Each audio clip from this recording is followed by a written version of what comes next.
அனைவருக்கும் வணக்கம். மிக துல்லியமாக கணிக்கப்பட்ட ராசி பலன்களை காண ஆன்மீகம் இன்ஃபோ தமிழ் சேனலை சப்ஸ்கிரைப் செய்து வைத்துக் கொள்ளுங்கள். இப்போ வாங்க, பிறக்கப் போகின்ற மாசி மாதம் ஒரு அற்புதமான மாதம். இந்த அற்புதமான மாதத்தில் உங்கள் ராசிக்கு எந்த மாதிரியான பலன்கள் கிடைக்கும், உங்களது குடும்பம் எப்படி இருக்கும், திருமண முயற்சிகள் சாதகமாக முடியுமா, குழந்தை பாக்கியம் கிடைக்குமா, உத்தியோகத்தில் இருக்கின்ற பிரச்சனைகள் குறையுமா, தொழில் வியாபாரத்தில் லாபம் உண்டாகுமா, உங்களது கடன் பிரச்சனை தீருமா என்ற முழுமையான விளக்கத்துடன் இந்த காணொளியில் தெளிவாக பார்க்கலாம். அதற்கு முன்னாடி மாசி மாதம் 1ஆம் தேதி உங்கள் ராசிக்கு கிரக நிலைகள் எப்படி இருக்குது அப்படின்னு பார்த்துக்கிட்டோன்னா, தைரிய வீரிய ஸ்தானத்தில் சனி பகவானும் சூரிய பகவானும் புதன் பகவானும், சுகஸ்தானத்தில் சுக்கிர பகவானும் ராகு பகவானும், ரணருண ரோகஸ்தானத்தில் குரு பகவானும், சப்தமஸ்தானத்தில் செவ்வாய் பகவான் வக்ரம் அடைந்த நிலையிலும், தொழில் ஸ்தானத்தில் கேது பகவானும் சஞ்சரித்து வருகின்றனர். மற்றும் இந்த மாதத்தில் கிரக மாற்றங்கள்னு பார்த்துக்கிட்டோம்னா, மாசி மாதம் 9ஆம் தேதி செவ்வாய் பகவான் வக்ர நிவர்த்தி அடைகிறார். மற்றும் அதனைத் தொடர்ந்து மாசி மாதம் 14ஆம் தேதி புதன் பகவான் கும்பராசியிலிருந்து மீனராசிக்கு பெயர்ச்சி அடைகிறார். மற்றும் அதனைத் தொடர்ந்து மாசி மாதம் 20ஆம் தேதி சுக்கிர பகவான் வக்ரம் அடைகிறார். மற்றும் அதனைத் தொடர்ந்து மாசி மாதம் 25ஆம் தேதி புதன் பகவான் வக்ரம் அடைகிறார். இந்த கிரக மாற்றங்கள் மற்றும் கிரக நிலை காரணமாக பிறக்கப் போகின்ற மாசி மாதத்தின் தொடக்கத்தில் தனுசு ராசிக்காரர்களுக்கு மகிழ்ச்சியும் பல வகைகளில் வளர்ச்சியும் தரும் மாதமாக இந்த மாதம் உங்களுக்கு அமையப் போகிறது. தைரிய வீரிய ஸ்தானத்தில் சூரிய பகவான் சஞ்சாரம் செய்ய இருப்பதால் வெளி வட்டாரத்தில் உங்களுடைய செல்வாக்கு அதிகரிக்கும். புதிய முயற்சிகள் அனைத்தும் மிக எளிதாக வெற்றியடையும். எதிர்பார்த்த பண வரவு கிடைப்பதுடன் எதிர்பாராத அதிர்ஷ்ட வாய்ப்புகளும் இந்த மாதத்தில் ஏற்படக்கூடும். சுகஸ்தானத்தில் சுக்கிர பகவான் மற்றும் ராகு பகவானின் சேர்க்கையால் குடும்பத்திற்கு தேவையான பொருட்களை இந்த மாதத்தில் வாங்கி மகிழ்வீர்கள். சிலருக்கு இந்த மாதத்தில் குழந்தை பாக்கியம் கிடைப்பதற்கான வாய்ப்புகளும் உள்ளது. பிரிந்திருந்த கணவன் மனைவி ஒன்று சேருவார்கள். அதே போல திருமணம் ஆகாதவர்களுக்கு திருமண முயற்சிகள் சாதகமாக முடியும். ரணருண ரோகஸ்தானத்தில் குரு பகவான் சஞ்சரித்து வருவதால் உறவினர்கள் மற்றும் நண்பர்கள் வீட்டு விருந்து விசேஷங்களில் கலந்து கொள்வீர்கள். சிலருக்கு இந்த மாதத்தில் வெளி மாநிலங்களில் உள்ள புகழ்பெற்ற புண்ணிய தலங்களுக்கு செல்லும் வாய்ப்புகளும் உண்டாகும். சப்தமஸ்தானத்தில் செவ்வாய் பகவான் மாதத்தின் தொடக்கத்தில் வக்ர நிலையில் இருப்பதால் இதுவரை இருந்து வந்த உடல் உபாதைகள் நீங்கி உடல் ஆரோக்கியம் மேம்படும். வாழ்க்கையில் நல்ல முன்னேற்றம் ஏற்படுவதற்கான திருப்பு முனையான மாதமாக இந்த மாதம் உங்களுக்கு அமையப் போகிறது.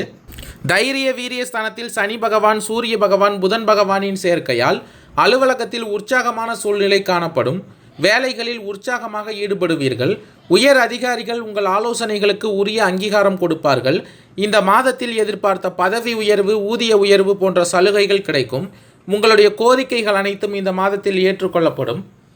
தொழில் ஸ்தானத்தில் கேது பகவான் சஞ்சரித்து வருவதால் தொழில் மற்றும் வியாபாரத்தில் எதிர்பார்த்ததை விடவும் விற்பனையும் லாபமும் கூடுதலாக கிடைக்கும். மாசி மாதம் 9ஆம் தேதி செவ்வாய் பகவான் வக்ர நிவர்த்தி அடைவதால் அரசாங்க வகையில் எதிர்பார்த்த காரியங்கள் அனுகூலமாக முடியும். புதிய முயற்சிகள் வெற்றி பெறுவதாக அமையும். மாசி மாதம் 9ஆம் தேதிக்கு பிறகு வியாபாரிகளால் மறைமுக போட்டிகள் ஏற்படக்கூடும். எனவே வரவு செலவுகளில் இந்த மாதத்தில் கவனமாக இருக்க வேண்டியது அவசியம். சுகஸ்தானத்தில் சுக்கிர பகவான் ராகு பகவானின் சேர்க்கையால் குடும்பத்தை நிர்வகிக்கும் பெண்களுக்கு இந்த மாதம் மகிழ்ச்சி தரும் மாதமாக அமையும். புதிய ஆடை ஆபரணங்கள் வாங்கி மகிழ்வீர்கள். விருந்து விசேஷங்களில் கலந்து கொள்ளும் வாய்ப்புகள் இந்த மாதத்தில் பெண்களுக்கு உண்டாகும். அலுவலகத்துக்கு செல்லும் பெண்களுக்கு பல வகைகளிலும் இந்த மாதம் அனுகூலமான மாதமாக அமையும். மாசி மாதம் 14ஆம் தேதி புதன் பகவான் மீன ராசிக்கு பெயர்ச்சி அடைகிறார். இதன் காரணமாக எதிர்பார்த்த பண வரத்து தாமதமாக கிடைக்கலாம். வாக்கு வன்மை ஏற்படும். பெரிய மனிதர்களின் நட்பு இந்த மாதத்தில் கிடைக்கும். பல வகை யோகமான பாகமாக இந்த மாதம் உங்களுக்கு அமையப் போகிறது. புண்ணிய ஸ்தலங்களை தரிசிக்கும் எண்ணம் ஏற்படும். சிலர் யாத்திரை செல்வதற்கான வாய்ப்புகளும் இந்த மாதத்தில் உள்ளது. தொழில் ஸ்தானத்தில் கேது பகவான் சஞ்சரித்து வருவதால் தொழில் வியாபாரம் நன்றாக இருக்கும். எதிர்பார்த்த ஆர்டர்கள் வந்து சேரும். அரசு மூலம் நடக்க வேண்டிய காரியங்கள் சாதகமாக முடியும். உத்தியோகத்தில் இருப்பவர்கள் புத்தி சாதுரியத்துடன் நடந்து கொண்டு நன்மை அடைவார்கள். இந்த மாதத்தில் எதிர்பார்த்த பதவி உயர்வு கிடைப்பதற்கான வாய்ப்புகளும் உள்ளது. சக ஊழியர்கள் உங்களுக்கு ஆதரவாக இருப்பார்கள். மாசி மாதம் 20ஆம் தேதி சுக்கிர பகவான் வக்ரமடைய இருப்பதால் குடும்பத்தில் இதமான சூழ்நிலை காணப்படும். இந்த காலகட்டத்தில் புதிய வீடு கட்டுவது, பழைய வீட்டை புதுப்பிப்பது போன்ற பணிகளை தொடங்க முற்படுவீர்கள். கணவன் மனைவிக்கு இடையே மகிழ்ச்சி நிலவும். குழந்தைகளால் பெருமை சேரும். அவர்களுக்கு தேவையானவற்றை வாங்கி கொடுத்து மகிழ்ச்சியில் ஆழ்த்துவீர்கள். உறவினர்களுடன் சுப நிகழ்ச்சிகளில் கலந்து கொள்வீர்கள். மாசி மாதம் 25ஆம் தேதி புதன் பகவான் வக்ரமடைய இருப்பதால் கலைத்துறையினருக்கு கொடுக்கல் வாங்கல் விஷயங்களில் இருந்த பிரச்சனை தீரும். நீண்ட நாட்களாக இருந்து வந்த கஷ்டம் தீரும். எதையும் செய்து முடிக்கும் சாமர்த்தியம் உண்டாகும். உங்களுடைய ராசிநாதன் குரு பகவான் உங்கள் ராசிக்கு ரணருண ரோகஸ்தானத்தில் சஞ்சரித்து இருப்பதால் அரசாங்கம் மூலம் லாபம் ஏற்படும். வெளிநாடு அல்லது வெளிநாட்டு பயணம் சாதகமாக முடியும். பதவி உயர்வு கிடைப்பதற்கான வாய்ப்புகளும் இந்த மாதத்தில் உள்ளது. புத்தி சாதுரியத்துடன் நடந்து கொண்டு மற்றவர்களின் பாராட்டை இந்த மாதத்தில் நீங்கள் பெறுவீர்கள். மூலம் நட்சத்திரக்காரர்களுக்கு பிறக்கப் போகின்ற மாசி மாதம் அதிர்ஷ்டமான மாதமாக அமையப் போகிறது. உங்களுடைய நட்சத்திரநாதன் ஜீவனஸ்தானத்தில் சஞ்சரிக்கும் நிலையில் ராசிநாதன் குரு பகவான் தன் பார்வைகளின் வழியாக உங்கள் முன்னேற்றத்தை வழங்குவார். செய்து வரும் தொழிலில் வியாபாரம் எதிர்பார்த்த ஆதாயத்தை கொடுக்கும். உத்தியோகத்தில் இருந்த பிரச்சனைகள் ஒவ்வொன்றாக விலக ஆரம்பிக்கும். வேலை தேடி வந்தவர்களுக்கு எதிர்பார்த்த தகவல் நல்ல தகவலாக வரும். புதிய தொழில் தொடங்க முயற்சி செய்து வந்தவர்களுக்கு அதற்குரிய வாய்ப்புகள் அமையும். அரசு வழியில் மேற்கொள்ளும் முயற்சிகள் அனைத்தும் சாதகமாகும். ஒரு சிலருக்கு புதிய இடம் வாங்கும் யோகம் உண்டாகும். இது நாள் வரையில் இருந்து வந்த பிரச்சனை, நெருக்கடி, சங்கடம் எல்லாம் ஒவ்வொன்றாக விலக ஆரம்பிக்கும். இந்த மாதத்தில் நீங்கள் நினைத்த வேலைகளை நினைத்தபடி செய்து முடித்து ஆதாயம் பெறுவீர்கள். இழுபறியாக இருந்த வழக்கு விவகாரம் சாதகமாகும். குடும்பத்தில் இருந்த சங்கடங்கள் விலகி நிம்மதியான நிலை உண்டாகும். உங்களுடைய வார்த்தைகளில் தெளிவு பிறக்கும். பண புழக்கம் அதிகரிக்கும். பூராடம் நட்சத்திரக்காரர்களுக்கு பிறக்கப் போகின்ற மாசி மாதம் முன்னேற்றமான மாதமாக அமையப் போகிறது. உங்களுடைய நட்சத்திரநாதன் சுக்கிர பகவான் மாதம் முழுவதும் உங்களுக்கு சாதகமாக சஞ்சரிப்பதால் வெற்றி நடை போட போகிறீர்கள். முயற்சி ஸ்தானமான 3ஆம் இடத்தில் சஞ்சரிக்கும் சனி பகவானும் சூரிய பகவானும் எடுத்த வேலைகளை எல்லாம் நடத்தி முடித்திடக்கூடிய சக்தியை உங்களுக்கு வழங்குவார். தடைப்பட்ட வேலை எளிதாக நடக்கும். புதிய முயற்சிகள் அனைத்தும் சாதகமாகும். எதிர்பார்த்த பணம் உங்கள் கைக்கு வந்து சேரும். குடும்பத்தில் இருந்த நெருக்கடிகள் ஒவ்வொன்றாக விலக ஆரம்பிக்கும்.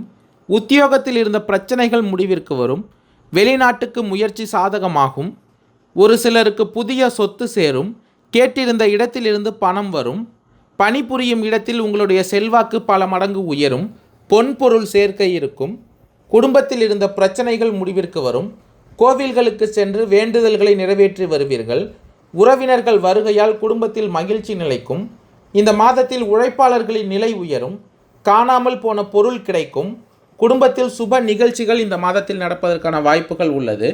உத்திராடம் 1ஆம் பாத நட்சத்திரக்காரர்களுக்கு பிறக்கப் போகின்ற மாசி மாதம் யோகமான மாதமாக அமையப் போகிறது. உங்களுடைய நட்சத்திரநாதன் சூரிய பகவான் சகாயஸ்தானத்தில் சஞ்சரிப்பதால் நீங்கள் எடுக்கும் வேலை எல்லாம் வெற்றியாகும். தடைப்பட்ட முயற்சி எல்லாம் இனி விறுவிறுவென நடக்கும். அரசு வழி முயற்சி சாதகமாகும். தொழில் தொடங்குவதற்கும் வெளிநாடு செல்வதற்கும் எதிர்பார்த்த அனுமதி கிடைக்கும். உத்தியோகத்தில் இருப்பவர்களுக்கு ஏற்பட்ட நெருக்கடிகள் விலகும். எதிர்பார்த்த இடமாற்றமும் பதவி உயர்வும் இந்த மாதத்தில் உங்களுக்கு கிடைக்கப் போகிறது. இழுபறியாக இருந்த வழக்கிலிருந்து விடுதலை கிடைக்கும். ராசிநாதனின் பார்வை ஜீவனஸ்தானத்திற்கும் தனவாக்கு குடும்பஸ்தானத்திற்கும் கிடைப்பதால் தொழில் விருத்தியாகும். குடும்பத்தில் நிம்மதியான நிலை இருக்கும். எதிர்பார்த்த வரவு வரும். கொடுத்த வாக்கை காப்பாற்ற முடியும். கடன்களுக்காக வட்டி மேல் வட்டிகளை கட்டி வந்தவர்களின் நெருக்கடிகளிலிருந்து இந்த மாதத்தில் விடுபட்டு அனைத்து கடன்களையும் அடைத்து நிம்மதி அடைவீர்கள். குடும்பத்தில் சுப காரியம் நடக்கும். வேலைக்காக காத்திருந்தவர்களுக்கு நல்ல தகவல் வரும். விரையாதிபதி செவ்வாய் பகவான் உங்கள் ராசியை பார்ப்பதால் செயல்களில் வேகம் இருக்கும். அதே நேரத்தில் செலவுகளும் அதிகரிக்கும். அவை சுப செலவுகளாக மாறும். ஒரு சிலர் புதிய இடம், வீடு என வாங்குவீர்கள். புதிய வீட்டில் குடியேறக்கூடிய நிலை ஒரு சிலருக்கு ஏற்படும். குடும்பத்தில் கணவன் மனைவிக்கு இடையே இருந்த பிரச்சனைகள் விலகி இணக்கமான நிலை உண்டாகும். நன்றி, வணக்கம்.